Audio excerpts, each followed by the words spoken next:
আপনারা জানেন যে আমি সদরের জনগণের ইচ্ছা অনুযায়ী আজকে আমার মনোনয়নপত্র আমি দাখিল করলাম।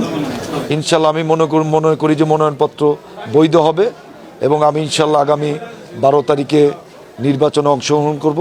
আমি আশা করি যে সদরের সন্তান হিসেবে সদরের জনগণের অনুরোধের প্রেক্ষিতেই আমি এই নির্বাচনে প্রার্থী হয়েছি।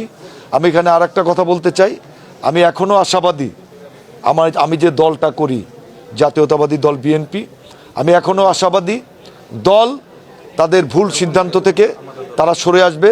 তার কারণ এখানে একটা ঘোষণা হয়েছিল যে এক পরিবারের একের অধিক প্রার্থী করা হবে না, কিন্তু দল সেটা নিয়মটা ভেঙেছে। আমি মনে করি যে এখনও দলের সুযোগ আছে সেই প্রথা ভেঙে আমাকেই তারা মনোনয়ন দেবে। তারপরে যদি কোনো ব্যত্যয় না হয়, আমি মনে করি যে আমি সদরের জনগণের তারা আমাকে প্রার্থী করেছে, আমি এখানে প্রার্থী হিসাবে থাকব। এবং আর একটা জিনিস বলতে চাই, আপনারা জানেন যে আমার নেতা শহীদ প্রেসিডেন্ট জিয়াউর রহমানের বিখ্যাত একটা উক্তি, ব্যক্তির চাইতে দল বড়, দলের চাইতে দেশ বড়। আমি এই জায়গায় দেশটাকে, আমি টাঙ্গাইল সদরকে আমার দেশ হিসাবে দেখছি। এখানে দলের চাইতে সদরকে আমি আমার দেশ হিসাবে দেখছি। ইনশাল্লাহ সদরের জনগণের প্রত্যাশা অনুযায়ী 54 বছরের ইতিহাসে সদরের বাইরে এখানে কেউ নির্বাচিত হতে পারে নাই।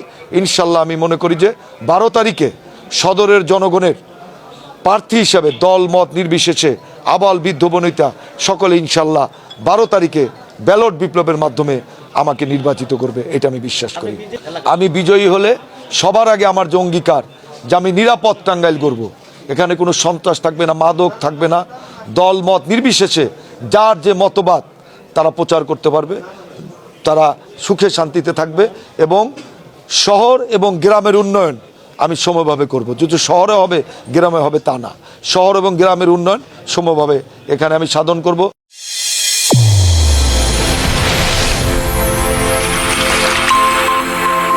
চ্যানেল A1 হৃদয়ের স্পন্দন।